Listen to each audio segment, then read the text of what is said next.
I just remembered when we were little children, di po ba, you have a wound. And I remember, may dalawang medicine sa wound. The first one was called mercurochrome. Yung isa naman, mertiolate. Kaya ako nung kung may wound, sasabihin ko agad kay mama, Mama, mercurochrome, mercurochrome. Kasi hindi masyadong masakit. It's not too painful. Okay? But the mertiolate, very painful. Masakit. But mama would tell me, mertiolate na, Jerry. Mertiolate na.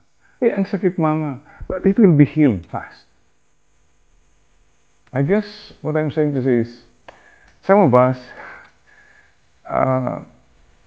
want parang killing me softly. Yung dahan-dahan lang yung pain, binabalik-balikan mo.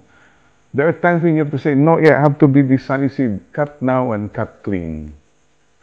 Tapos na. Napakasakit, but you're done.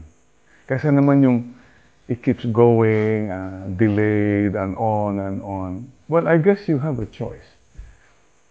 Sometimes you have to make a choice and say, no, I want it done now. I cut now and cut clean. Kasi po, some of us, we're so afraid of pain. So we prolong our pain. Anong area sa buhay mo ngayon that needs a mertiolate? Baka panay kang mercurochrome lang, mercurochrome. Ano mo yun? Mercurochrome. Siguro mertiolate ang kailangan. There are times when the Lord tells you, now na. Endure the pain, face the pain, and you're free. And you're well. Bravery, be brave, be strong. Even in your pain.